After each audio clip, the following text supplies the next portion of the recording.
Assalamualaikum. Mari kita simak video berikut ini. Kita ke informasi lain, Saudara. Presiden Joko Widodo mengaku jengkel dengan angka impor minyak dan gas yang tinggi dan mengaku sudah mengetahui siapa pihak di balik tingginya jumlah impor migas. Presiden Jokowi dalam pembukaan Musrenbangnas RPJMN 2020-2024 di Istana Negara mengaku telah mengingatkan para pihak yang mengambil keuntungan dari impor migas. Menurut Presiden, impor minyak hingga 800.000 barrel per hari menyebabkan tidak pernah selesainya masalah defisit transaksi berjalan dan defisit neraca perdagangan. Sebagai solusi, Presiden mendorong peningkatan produksi barang substitusi impor. Nah kok kita impor? Lain yang senang impor ini yang bukan saya cari, udah ketemulah siapa yang senang impor, udah ngerti saya.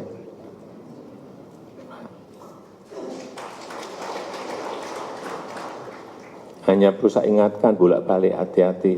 Kamu hati-hati, saya ikuti kamu. Jangan menghalangi orang ingin membuat batu bara menjadi gas. Gara-gara kamu senang impor gas.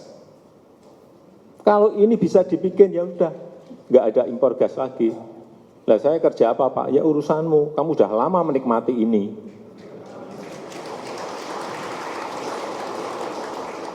Impor minyak sama, lifting produksi minyak kita, sumur-sumur kita masih banyak kok. Kenapa nggak digenjot produksinya? Karena ada yang masih seneng impor minyak. Enggak, saya pelajari secara detail ini enggak benar kita ini. Aftur masih impor, pada CPO, crude palm oil itu bisa juga dipindah menjadi aftur. Nah, kok kita senang impor aftur? Ya karena ada yang hobinya impor. Karena apa? Untungnya gede. Sehingga transformasi ekonomi di negara kita ini mandek gara-gara hal seperti ini. Dari data Badan Pusat Statistik menyebutkan impor minyak dan gas Indonesia dalam satuan ton mencapai hampir 50 juta ton dalam 5 tahun terakhir. Dapat Anda lihat dari grafik ini, tahun 2017 impor migas dari sedikitnya 10 negara berjumlah 50 juta ton lebih dengan nilai 24,3 miliar dolar Amerika Serikat. Sementara dilihat dari negara mana saja yang menjadi importir terbesar adalah Singapura, Malaysia, Arab Saudi, dan Korea Selatan. Nilai impor migas terbesar berasal dari Singapura. Yang terbesar di tahun 2014 dengan 15 miliar dolar Amerika, sementara di tahun 2018 nilai impor migas dari Singapura juga masih paling besar yakni 11,8 miliar dolar Amerika. Sebelumnya pada 9 Desember lalu, Presiden Jokowi memanggil Komisaris Utama dan Dirut Pertamina ke Istana terkait defisit anggaran negara karena banyaknya impor di sektor migas.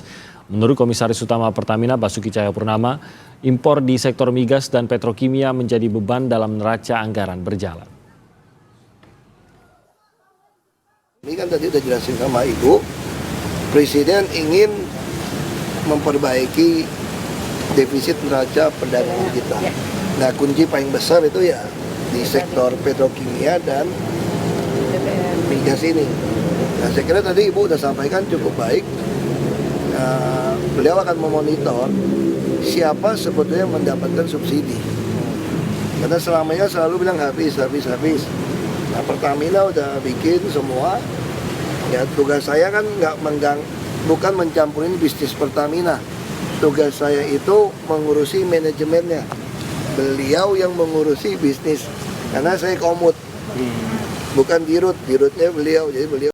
PT Pertamina terus berinovasi. Baru-baru ini BUMN Migas ini berhasil mengolah minyak sawit mentah atau CPO menjadi green gasoline atau bahan bakar bensin ramah lingkungan dan green LPG dengan teknologi co-processing.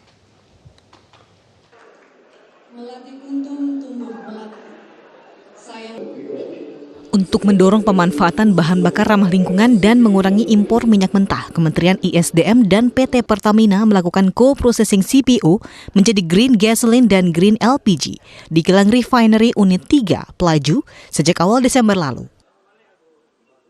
Indonesia menjadi negara pertama yang mengimplementasikan co-processing CPO menjadi Green Gasoline dan Green LPG dalam skala komersial. Direktur Pengolahan Pertamina Budi Santoso meninjau langsung implementasi pengolahan CPO di kilang refinery unit 3 Pelaju. Budi memaparkan implementasi pengolahan CPO secara co-processing telah memberikan kontribusi bagi perusahaan dan negara. Sudah ada produksinya itu tadi. Langsung dijual, maksudnya langsung dijual. Iya kan, cuma dicampur di awal saja gitu loh. Dan ternyata kan produknya itu spesifikasinya sama. Jadi ya langsung yang dari RU3 ini nanti.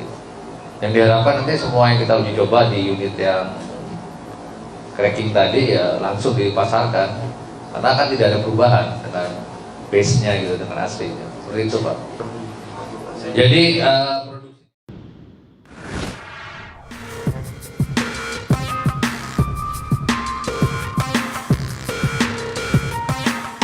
meski kerap berselisih dalam sejumlah hal, nyatanya Indonesia dan Malaysia banyak memiliki kesamaan. Salah satunya adalah besarnya dampak industri kelapa sawit terhadap perekonomian kedua negara.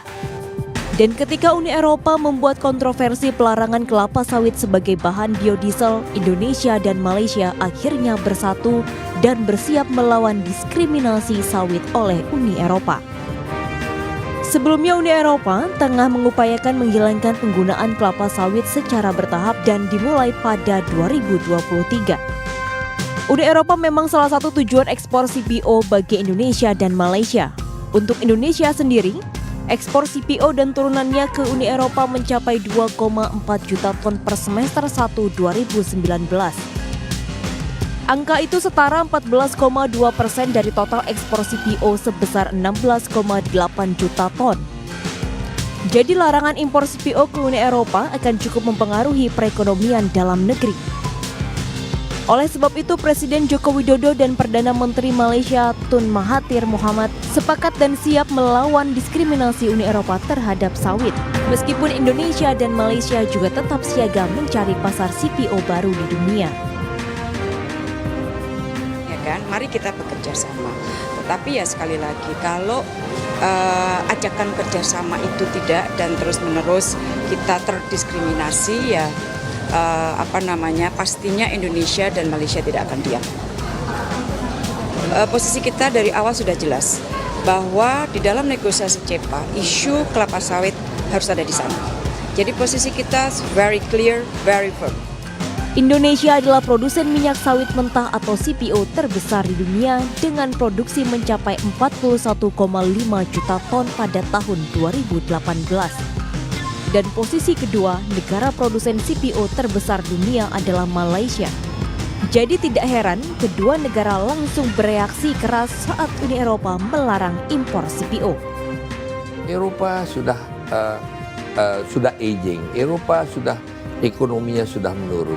Eropa punya masalah dengan Rusia, Eropa punya masalah dengan China, punya masalah dengan Amerika.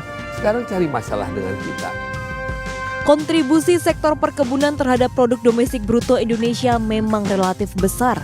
Pada tahun 2017 saja, kontribusi pertanian terhadap PDB mencapai 3,47% atau senilai 471 triliun rupiah. Dan industri kelapa sawit merupakan salah satu yang terbesar dalam sektor perkebunan. Melihat begitu besarnya pengaruh industri kelapa sawit terhadap perekonomian, memang sudah seharusnya pemerintah tak berdiam diri terhadap diskriminasi Uni Eropa.